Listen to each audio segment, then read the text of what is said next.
part of the impetus for doing this show, which we did a while back, was a production of a play at the Long Wharf Theater in New Haven called Bad Jews. Partly on the strength of its title, but also its subject matter. It excited a lot of controversy, but it also broke all of the box office records for the Long Wharf Theater, which made us think people really do want to talk about the subject of Jewish identity. What makes somebody Jewish? What makes somebody, to use the title, a good Jew or a bad Jew? And that led to this show. Oh, I'm not Jewish. Oh, you're not. Did you think I was Jewish? Yes, I did. Because of Bird. Yes, because of Bird. Because of Bird, yes. Yeah. I've often wondered, would people really think that? Yes, and you did nothing to perpetuate that, did you? Well, no. I'm not sure what you mean. Oh, how about on my birthday? Mazel tov, Larry. Well, you're Jewish. Yeah. It's only respectful. On the high holy days, I said, hey, you going to Templeberg? And you went, no. Right, because I'm not Jewish, so why would I go to Temple? Right, like I'm a Jew, but not a practicing Jew. Oy, Larry with this. Oy, again, see? It's an expression. It's an expression. It's an expression that what people is this use. thing? A shofar. Why is this on your desk? People give me gifts. They'll give me like that for my desk or the mezuzah that's on the door. What are you, by the way? Well, I'm Swedish. I got a Swede lawyer. She's going to get everything. You got... All right. So there's Larry David. We couldn't begin this. Well, actually, we usually begin, obviously, with our own comedy, but it just felt wrong as we contemplated a show about Jewish identity for Kion and me, a couple of goyim, to do a comedy bit about Jewish identity. So we turned it over to a master. That's, of course, Larry David, finding out that his lawyer, whom he has almost assumed is Jewish, is not Jewish, which is not necessarily germane to the conversation we're going to have, but it was funny. Or maybe it is germane. So let me just sort of try to set this up a little bit. First of all, I'll tell you who's here in the studio with me. Mark Oppenheimer writes the Beliefs column every other Saturday in the New York Times. He has the best-managed career in journalism. He's an editor-at-large for Tablet, which is a web magazine about Judaism, and he's the author of many books, including 13 in a Day, about a year spent crashing bar mitzvahs. We think it may be out of print, but you can bring it back by popular demand at the end of this show. 13 in a Day will be revived. And I'm a Jew. And you're a Jew. Yeah. Absolutely. That's my principal qualification for being here today. Yeah, if you weren't Jewish, I don't think we would have booked you. Dan Friedman is these are people joining us by phone. Dan Friedman, the managing editor of the Jewish Daily Forward. He has also written for the New York Times, the Financial Times, the Wall Street Journal, and the Ali G Show, which, of course, is hosted by a Jew. And Dan's a Jew. And Dan's a Jew. I'm a Jew, yeah. And Marjorie Engel is with us. You'll see a pattern emerging here. Marjorie Engel is a contributing editor for Tablet. We already explained what that is. She's also working on a parenting book that looks at the Jewish mother stereotype, to be published in the spring of 2016. And so here we go. And I'm a Jew. And she's a Jew. She's Jew. She's a Jew. All right. So I'm not a Jew. I'm Colin McEnroe, your host. So why are we doing this show? For a bunch of different reasons, but because we really wanted to. Told us to. We wanted to do a show that would kick as many tripwires as possible. No, that's not. We're doing a show to sort of explore the question. I mean, every single ethnic and religious minority that comes to America goes through some kind of curve that's pretty similar. So one of the questions that I have as we begin the show is, what are this? On the other hand, every single story is different. So if Jewish identity is undergoing some seismic changes, and I think statistically you can pretty easily argue that it is, how specific are those changes to Jews and to Jewish identity, and how much is this basically just the curve that any ethnic or religious minority rides? That's one of my first questions, and I think the other question that I have right away is, what point on that curve are we at? So I'll just give you some numbers to give you a sense of what point on the curve we're at. A lot of these come from the Pew study. So among so-called millennials, 32% of them identify as Jews without religion. With 32% of Jewish millennials. Jewish millennials. Right, it's not the case that 32% of all millennials. I also identify as a Jew without religion. No, but that's a good point. Yeah, among Jewish millennials. So this is all and then among Jews marrying from 2005 forward. I think I'm doing this off the top of my head. I think I have it right. But from Jews marrying from 2005 forward, 58% are intermarrying, are marrying outside of Jewry. And if you look at non-Orthodox, it's 71%. These are sort of seismic kinds of numbers, Mark. I mean, these are numbers that really do kind of represent this huge change and do raise this question of, first of all, if I mean, if Jewish identity is rooted in religion and family, and both of those things are changing so drastically, what does that do to Jewish identity? I mean, is that, first of all, to your mind, is that the question we're exploring here? Sure. I mean, I think the another way to put the question is, if people aren't religiously observant and don't think it's important to follow the religious laws, which by tradition, by custom include marrying fellow Jews and celebrating Jewish holidays in the home and things, then what is it that they're claiming when they say that they're Jews? One thing I would bracket or point out is that, of course, Orthodoxy is exploding in numbers. And so whereas after World War II, a lot of Jews correctly felt that there was some sort of crisis in whether Judaism would survive and whether Jewry would survive. That question has been answered. There will always be Jews. There will be more Jews than there are Amish. There will be more Jews probably than Episcopalians in the United States. But a lot of them, if you look 20 and 50 years down the road, will be Orthodox Jews. So the question is more what's to become of the liberal or reform or non-practicing Jew that gave rise to Jewish humor, Jewish Hollywood, Jewish what we think of as sort of secularized Jewish culture.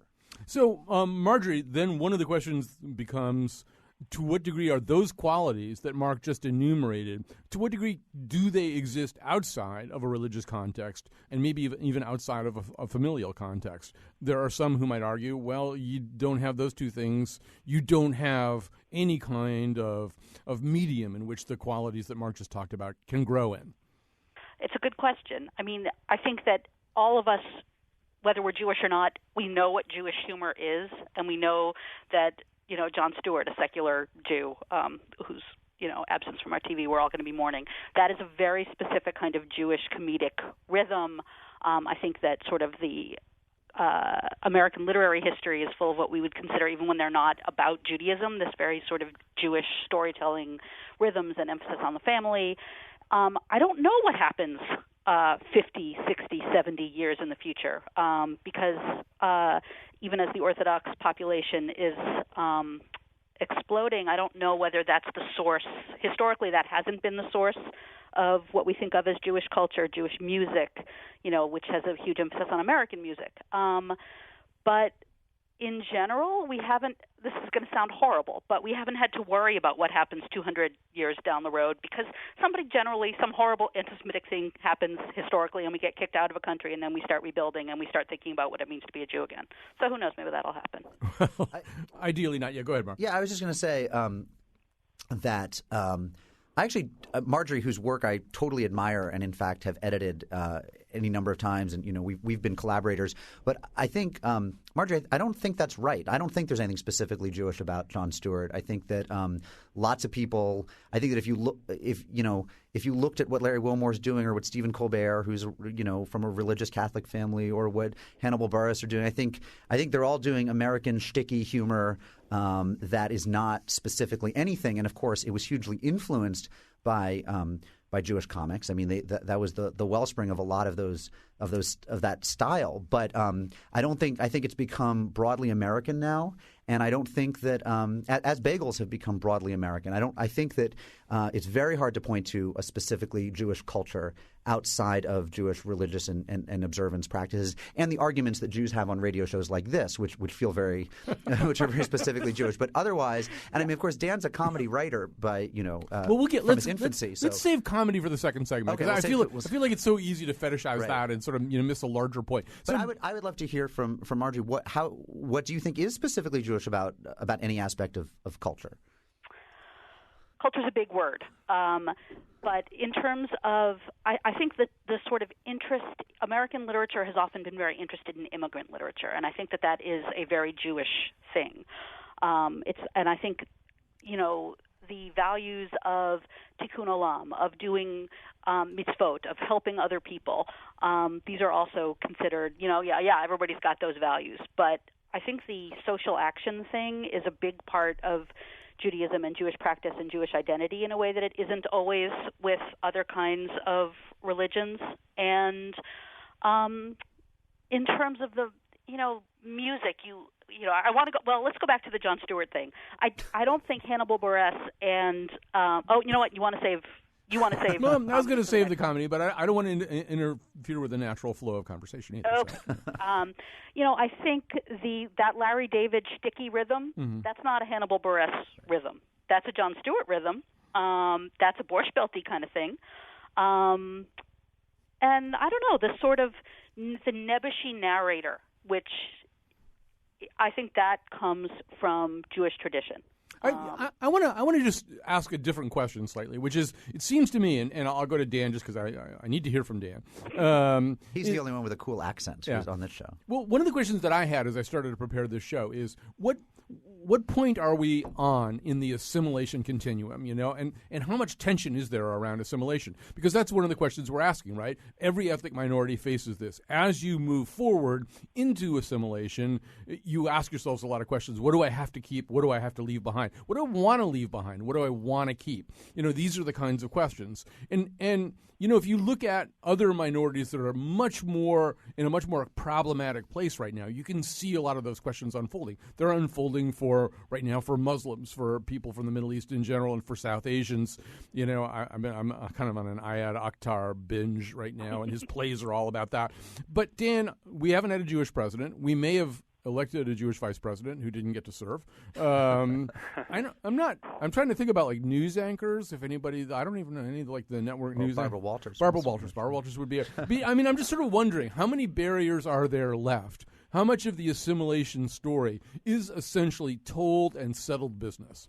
Well, I think that it's you're talking about some of the populations who are sort of maybe earlier on the assimilation curve or the acculturation curve. Mm-hmm. And there was a piece in, I think it might be in The Economist earlier this month, talking about German Americans, which we don't really think of as a separate group most of the time, and that's partly because they are Americans. What's more American than apple pie? Well, it's a German thing that they brought over, and so most things are more American than apple pie. It's an old world fruit, and are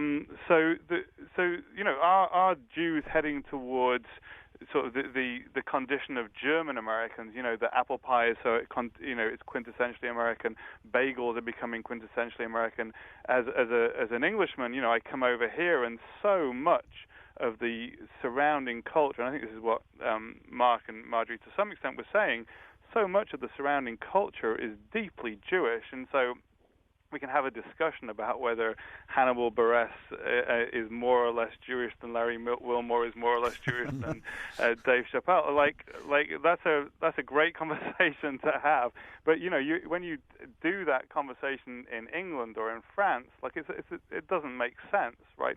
And so there's some we're somewhere on that continuum, and there are certain differences between Jewish Americans and German Americans as they go along that, and of course African Americans have a whole different thing. And so the question is not whether this is a continuum or at least a flat spectrum, but how is there a three-dimensionality to this? How is the specific Jewish question played out? And I think that when you're talking about all these different questions, the immigrant question, the Jewish mother question, we were doing a piece on Jewish mothers, and we were asking the question, how is this different from Italian mothers? And really the accent's just slightly different, right? And so, but I think you have to go and Marjorie, I'm sure, will correct me on that, and there are some things to do with that. But I think you have to ask not only about those things which are specific to each different ethnicity or people,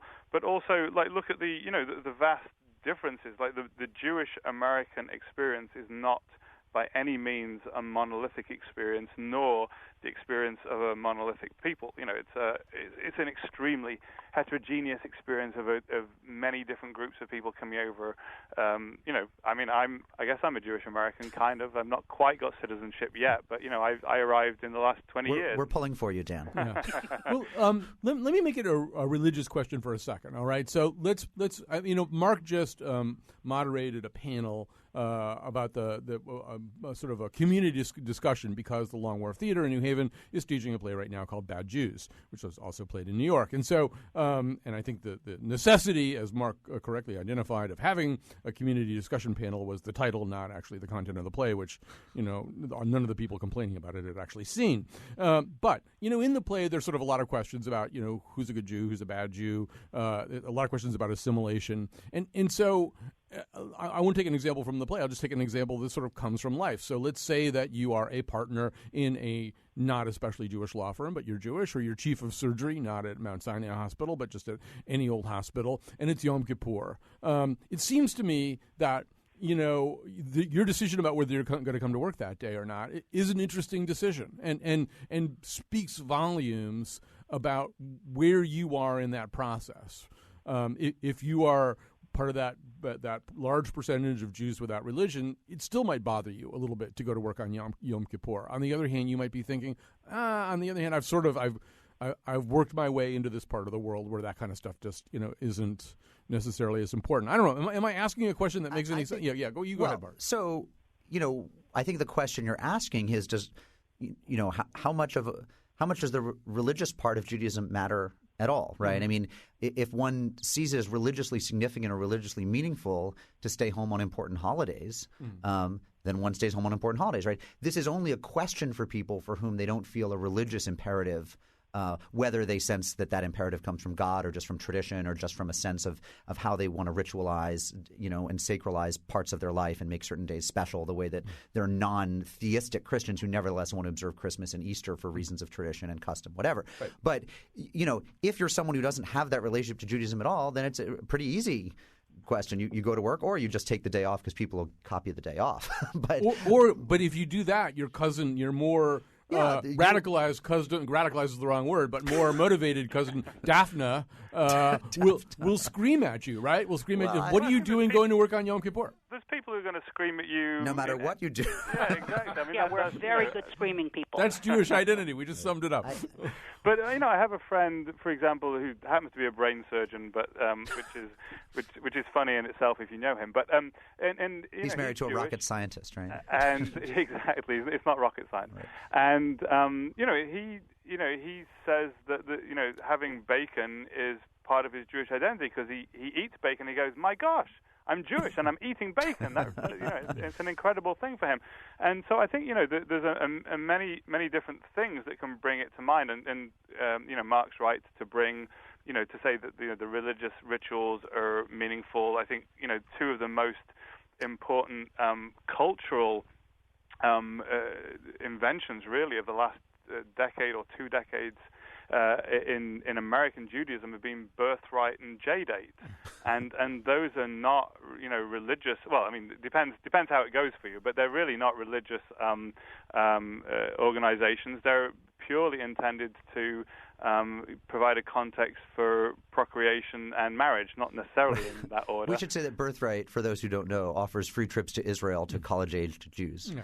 And J-Date helps them find spouses, although there are Gentiles on J-Date looking for Jewish spouses. And I think Gentiles can access birthright under certain circumstances, too. I think you need some claim to Jewish. I'm not sure. I don't know. Yes. So those are at least the stated aims. But when it comes down to it, they're both millions, if not billions, of dollars put towards making Jewish babies. Right. And then once you have the Jewish babies, there's PJ Library, which sends out free books to basically any family that can demonstrate Judaism certainly in North America, and I think there's about 7 or 8 other countries where you just say, "Hey, I'm a Jew," and they just keep sending you children's books until your kid's 8. And you don't have to demonstrate anything. You just go online and sign up. So you don't ask for a Where are your papers? Where are your papers? Yeah. You have to demonstrate proximity of some form to some distribution center. Yeah, it's in certain cities. It's based in Long Meadow, by the way. Oh, is it? It is. Did not know. Yeah. All right. We also went out. Ryan King, one of our interns, went out. We wanted to know sort of how does this play on college campuses? What kinds of conversations are had about this on college campuses? Because I think that's a kind of undulating curve too in a lot of different ways. So you're going to hear a young woman named Danielle Chalou, who was interviewed by Ryan King on the UConn campus. Wolfie, we're going to play cut number 1 from Danielle. So the thing that I think is the beautiful thing about the Jewish religion is that it's both a religion and it's not, and then it's a people and it's not. And it's this combination of the culture part and the religion part and the belief in the God part. But I think at its core, Judaism is really this set of beliefs that is shared by all these disparate people from all these disparate groups. My personal opinion is that Judaism can be whatever you want it to be. I went to a service once with humanist Jews who believe just that there is no God, but there's still the whole thousands of years of tradition and culture behind it. For me, my God is who I want my God to be, and it may not align with what the standard teaching is, but that's between me and my God. So, Mark Oppenheimer, there are rabbis tearing their hair out right now, right? Because I mean, there's a profoundly American statement and probably a profoundly millennial statement too. That I can this can be a very bespoke interaction that I have with my religion and my heritage. There is a very rich tradition in Judaism of quarreling over whether this is, I wouldn't say culture, but what some people will say. I mean, Mordecai Kaplan, the founder of the Reconstructionist school of thought in Judaism, said it's a civilization. That was his term. It's a people. So, and one of the things this people has done is create holy books, but they've done other things, and those other things matter for a sense of cohesion as well. I mean, I think that very articulate woman was describing the way a lot of Jews in America and elsewhere feel, not least in Israel, where there are millions of non-observant, totally atheistic Jews alongside some very Orthodox ones. My question is always, I think when we try to put a finer point on what that culture is, we always end up talking in just ridiculous stereotypes that endure for at most a generation or two, right? So the Larry David shticky stuff, or specific kinds of Jewish cuisine, or even the stereotype of the Jewish American princess, which has nearly disappeared, or the Jewish mother, which has a little bit more endurance. Those are 2 or 3 generation phenomena that don't really have much heft to them. And so they're not really going to carry on 3 generations down the road. If that's what your great-grandchildren have as their Judaism is like the 1968 version of what a Jewish mother was, then it's a pretty thin culture. Right. Well, yeah. Dan, before you go, I just want to throw that at Marjorie for a second, too, because it seems to me, I don't know, a few years ago, I was at the bar mitzvah of a young man, a friend of my son's, and I had a goyim epiphany about Judaism. I mean, I was just sort of sitting there, and certainly not my first bar mitzvah by any stretch of the imagination, but I suddenly thought, wow, a group of people have decided that these things which have existed for thousands of years, these words, these ideas, these practices, they are going to survive. They don't, no matter what happens to us, this is going to survive. We're going to do this. We're going to keep doing this, and the next generation is going to do this, and the next generation is going to do this. And I really had this very powerful moment that had nothing to do with my own heritage or birthright. Your own lapsed Catholicism. My own lapsed everything. But I just sort of thought, this is kind of amazing. And in a way, as much as Judaism is a lot like other cultures and other religions, I almost couldn't think of quite a parallel that's exactly like this, that's as powerful and persistent and I think as intentional. And in a way, that's the thing that sits over all that very temporally confined stuff that Mark was just talking about. That was very eloquent, Colin. I agree with you. And as you were talking, I was thinking about I went to an Orthodox Jewish day school until 8th grade, and then I went to public school. My kids are solely public school educated, but they go to Jewish camp. And when I picked up my daughter at Jewish camp, she was singing to me a song that she had learned at camp. She's not fluent in Hebrew, but it was a Hebrew song, and it was one that I had not heard since I was 12, and I had tears come to my eyes because even though it had no religious meaning to me, but somehow music is this real common denominator, and this notion that probably my parents knew that song, and maybe Josie's children will know that song. My husband has family in Brazil, and it's the same melodies, and that there's something really powerful about that.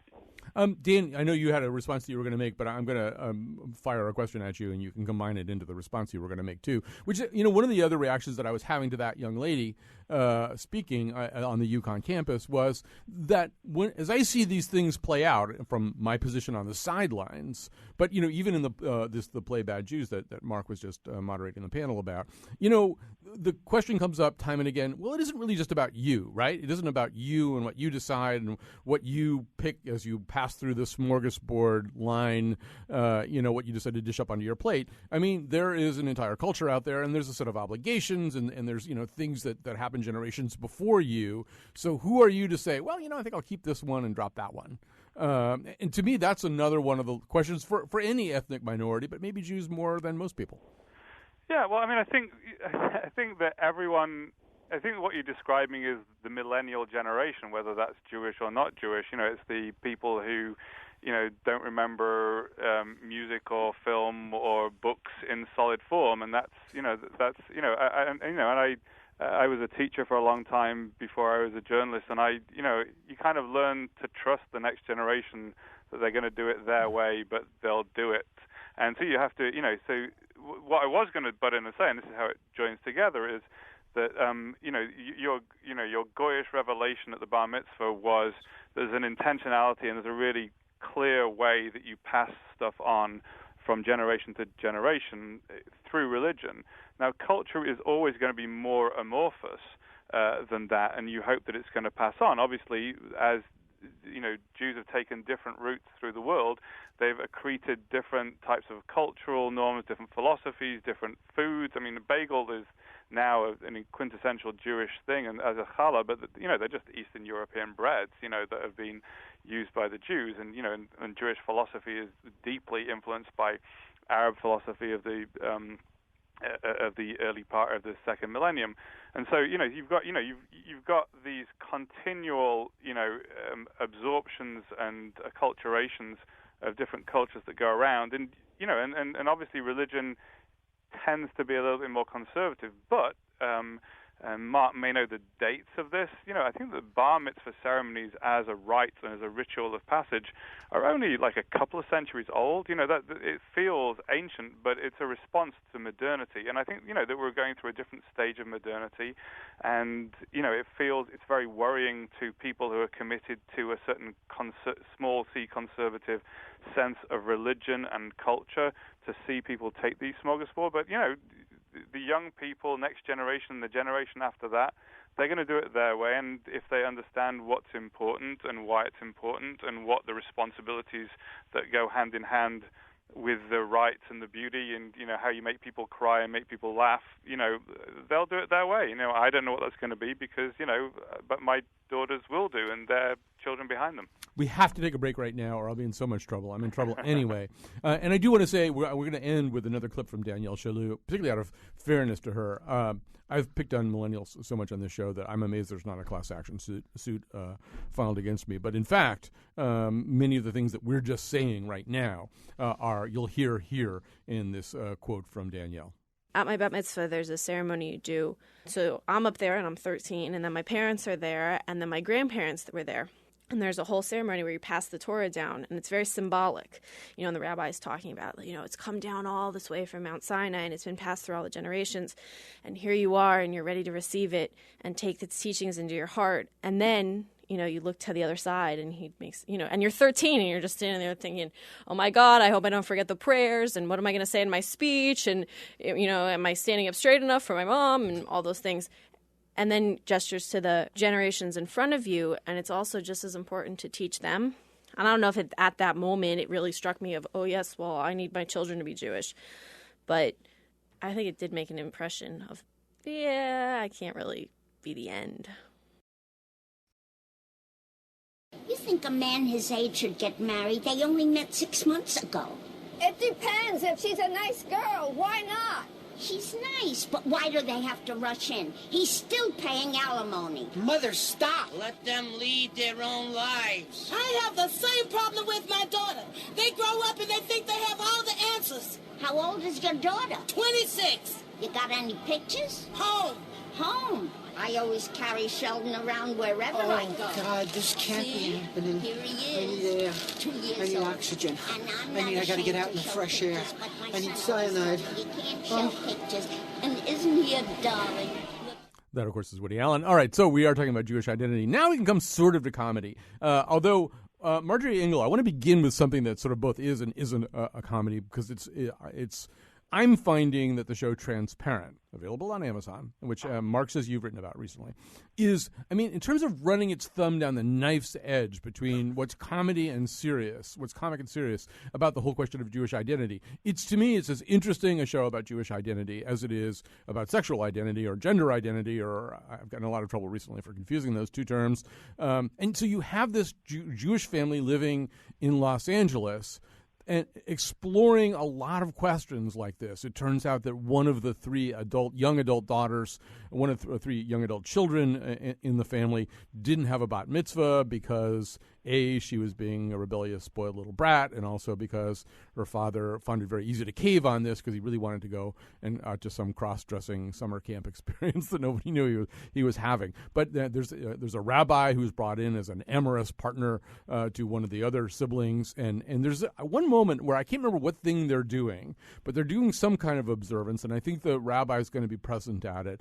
And the third sibling, Shelley, as they're walking in, says, "What are we, a religious Jewish family now?" And to me, what I got at that moment is that maybe one of the mistakes we make in conversations like this is assuming that anybody dealing with any kind of identity kind of sets their throttle at something and leaves it there, that it's at 60J and then it just stays there for the rest of your life. J is the unit of Jewiness. and that really, our whole Colin lives. McEnroe just coined a unit of Jewiness. Put that out there on Twitter. Determined to get me tweets. 60J. Okay, WNPR Colin, you can tweet about that. So, but you know what I'm saying? That in fact, our whole lives, no matter what we are, we're throttling up and down.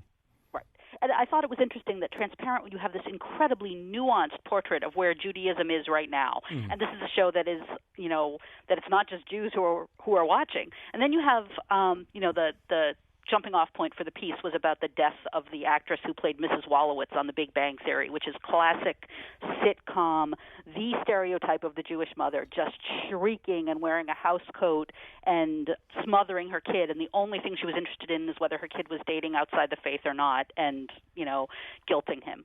And then you have this beautiful, thoughtful portrayal. And it's not fair to compare a network sitcom to, Amazon's whatever experiment that is. But, I think that there's, it's easy to be really reductive when you talk about Judaism in general. But remember that Judaism has always been this very dialogic faith, that the whole Talmud is basically people saying, people just arguing with each other about what it means to be Jewish. And I think that comes from a very legit place. And I think, Mark, also that it really explores the push and pull of secular life and secular transition against religious life and religious transition and ethnic transition, too. So Dad really wants to go to this summer camp where he and Bradley Whitford from the West Wing can dress up as women. And so he doesn't put up the kind of fight that he would about Ali having her bat mitzvah, but then years later, it's really this stain. It comes back as this huge stain. I mean, one of the things I see as a journalist talking to religious people of all faiths all the time is that Americans, this is the land where you don't have to be anything, right? You don't. But if you're not anything, you are by default something, which is either, and the two somethings I think you can be, and these are gross generalizations, right? These are reductive stereotypes of both, is you can either be like the red state Walmart shopper or you can be the blue state NPR listener. And both of those are particular forms of consumerism where you're letting the choices of what you buy and consume and listen to and where you set your radio and where you take out your credit card determine your identity, right? Most people at various points in their life want to transcend that a bit, and they want to think of themselves as not just sort of consumerist Americans who maybe have an obligation to vote but not much else. They want to think of themselves as Roman Catholics or Jews, or maybe they want to think of themselves as people who are in some sort of deep service to other people, or maybe they want to think of themselves as artists. But people look for ways to transcend that existence that otherwise America just hands us through advertising and consumption. And I think that what was so interesting about Transparent is the pull for the Jeffrey Tambor character, and I always think it's funny that Tambor for a bit dabbled with Scientology about 10 years ago. But the pull for the Jeffrey Tambor Mark character – knows the dirty religious laundry of every celebrity in America. But the pull for the Jeffrey Tambor character is not between Judaism and, shopping. It's between Judaism and giving over some part of himself to his gender identity. Right, something very, very profound. Very profound. And what's amazing is then he merges them. I mean, then he's like saying he's living as a woman in episode 5 or 6, and she's the one who remembers the proper melody of the Shabbos prayers. Mm-hmm. So they become nicely – there's no reason those have to be in tension at all. Just to sort of go to another part of that cultural continuum, Dan Friedman, I think one of the other things that we know is that increasingly over the last 20 to 30 years, American popular culture, we did a show about sitcoms recently, which I was making the point that really from the beginning of sitcoms, what happened was there was sort of spillover from Borscht Belt and vaudeville. And so, very early on, our television idea of comedy was really, really dominated by a Jewish comic aesthetic and kind of has stayed that way. It may have morphed and it's it's different now, but and Seinfeld is certainly different from Jack Benny, but it stayed that way. And you can sort of add to that now that the other dominating cultural aesthetic probably of the last 30 to 40 years has been black in music, in sports, in fashion, and just name it. African Americans now really are set another trend, and with each, I wonder if there isn't kind of an interesting tension, and it's kind of the tension that does come up in that Seinfeld episode where Bryan Cranston, as the dentist who wants to be part of something that he really has no business being part of, but he wants to be included in something that he can't really be included in. And it seems to me one of the interesting paradoxes of modern Jewish identity is that it has become very, very attractive. It has a much bigger influence than 2.2% of any population would typically have. And so you have a lot of people who kind of want to get in on it without really paying the price of admission in any particular way. Yeah. No, we just had a piece in the paper this week by our columnist Alyssa Strauss talking about, I think the title is called Tom Brady's Menorah, because he's got one of those, and why not? And he could easily pay the price of admission, but although if the price of admission is a bris, so a ritual circumcision, maybe he couldn't pay that anymore. But and of course Cameron Diaz and Benji Madden had a chuppah at their wedding recently, and so you've got this sort of place where Judaism seems to have a certain way of providing appealing rituals and ritual objects that are trappings of a certain type of upper middle class lifestyle, but have meaning to them. I think this is what Mark was saying as well. That in terms of the Tambor character, he's not searching between two things that are meaningless. He's escaping his meaningless things, and he's caught between two things of meaning that maybe don't have valency for him at that exact moment. And I think that Judaism is one of those things that's in the popular culture that has these rituals that provide meaning and ritual to, in a beautiful way, to daily life. So that the intentionality of putting a chuppah up and explaining what that's about, so the canopy above the bride and the groom at the wedding, I think that's a beautiful thing. And why shouldn't other people take that? That Judaism, as I said, has taken a lot of these rituals from elsewhere. There's a Christuza or Christuza, which is like a mezuzah, the small scrolls that are put in normally a metal holder on the doorpost of a Jewish house.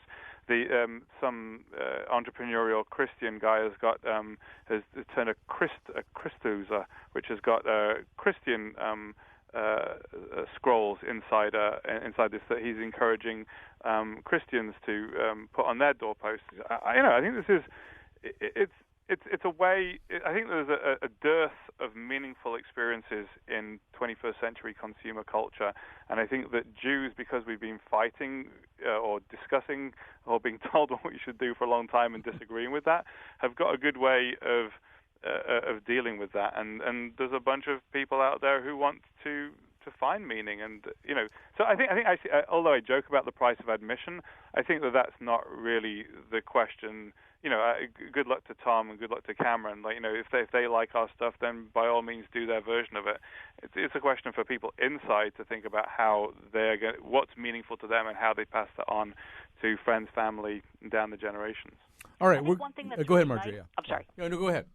I was going to say one thing that's really nice about Jewish ritual is that so much of it is home-based ritual. Mm-hmm. So if you're anxious about a synagogue or it brings up too many icky God questions for you, lighting candles at home, there's something beautiful always about candlelight anyway, doing a blessing over wine, breaking bread together. There's a reason that I think that there's this sort of fetishization of Shabbat and the idea of taking a computer-free day, a technology-free day.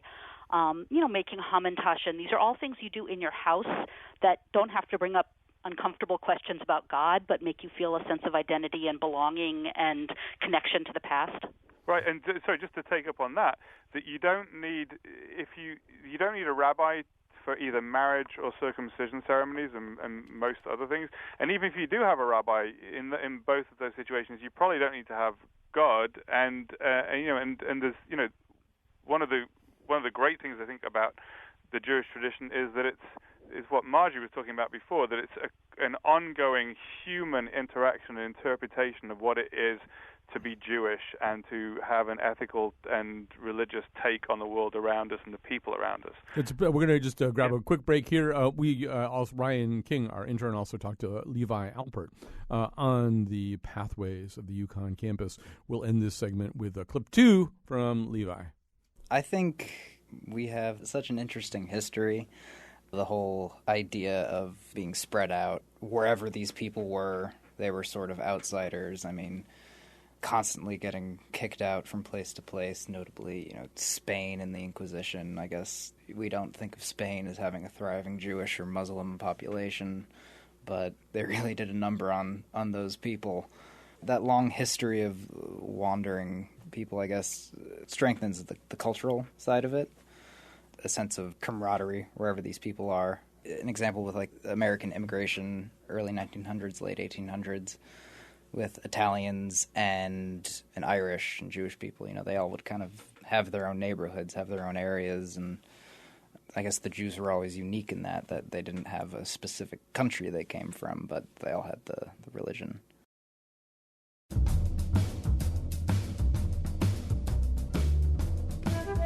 Today's show was produced by Betsy Kaplan and me, Kyone Wolf. Our interns are Kelsey Bissell and Julia Pastel.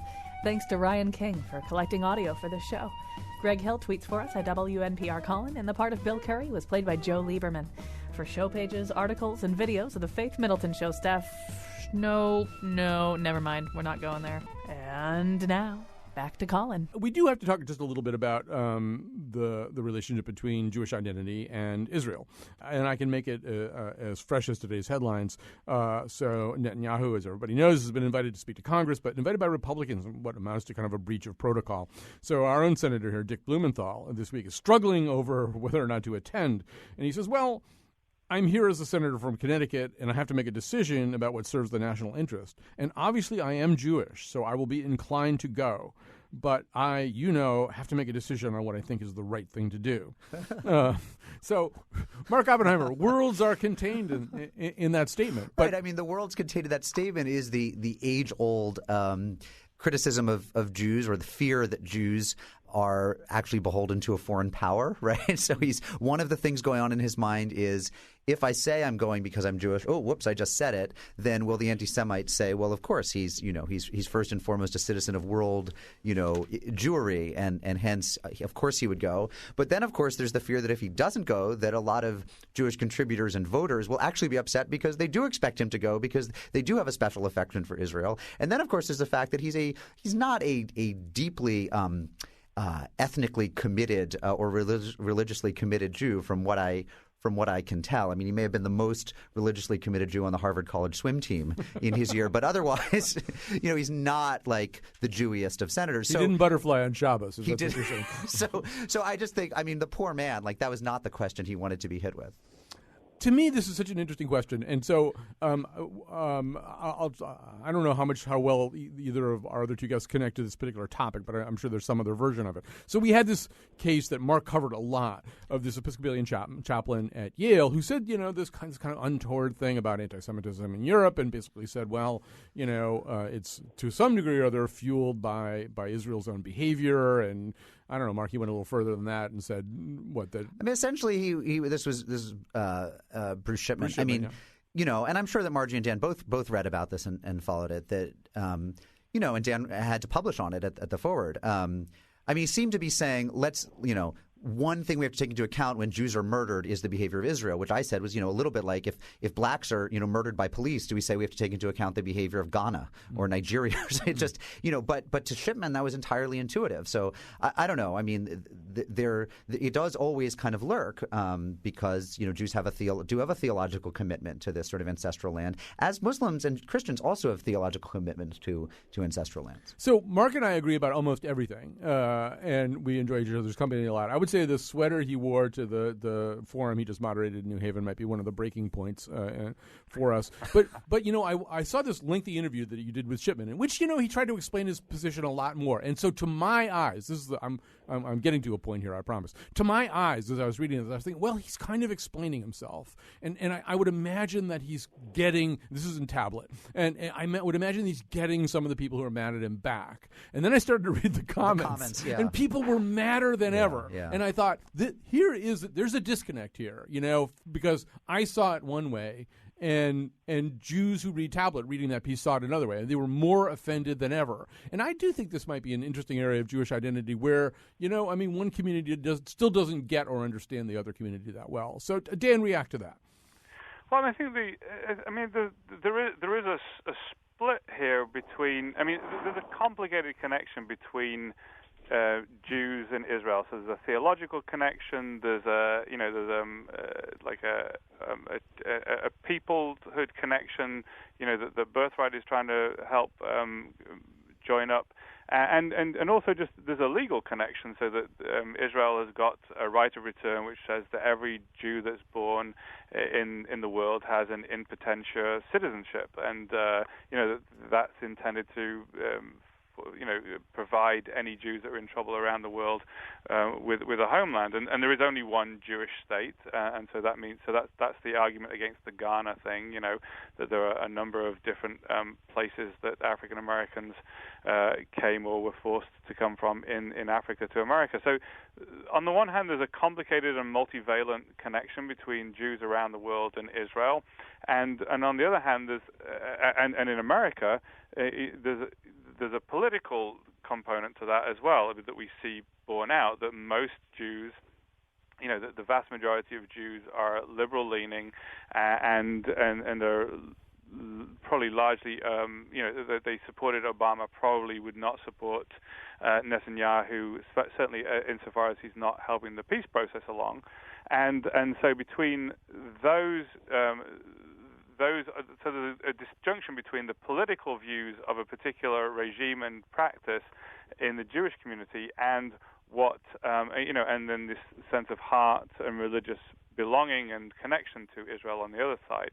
And I think that what we see is the people who are Israel can do no wrong on the one hand, and on the other hand, I feel very strongly about this, but Israel has clearly done something wrong. This regime, this particular army officer, this particular action, something has gone wrong. And so you see that butting up against each other in the forward comments, in the tablet comments, in the Times of Israel comments, and that's so that is a rift, and it tends to play along other divisions, which are religious divisions, much. Dan, I want to make sure we're just about out of time. I want to just let Marjorie have 60 seconds on this anyway, which is like what I can give you. So do with them whatever you want. It took me 7 years of being a columnist before I even wrote about Israel because it freaked me out so badly. And when I ended up sending my kids to a Zionist camp, I couldn't believe myself. And I get accused by the left and by the right, which I assume all three of us do, of, sure. We're the worst thing for the Jews, we're the best thing for the Jews. But I think being ambivalent about Israel is very much an American privilege and a right, and a lot of us feel that way. All right, we're going to have to stop and just, first of all, thank everybody. This conversation flew by. I mean, this really flew by. You guys were all so great. Marjorie Engel, contributing editor for Tablet Magazine, working on a parenting book that looks at the Jewish mother stereotype. We can't wait. That's the spring of 2016. Dan Friedman is the managing editor of the Jewish Daily Forward, also written for the Ali G Show. No, that's diversity right there, those two things. Mark Oppenheimer, of course, writes the Beliefs column every other Saturday for the New York Times. We are pulling back from obscurity, one of his many books, 13 in a Day, about a year spent crashing bar mitzvahs.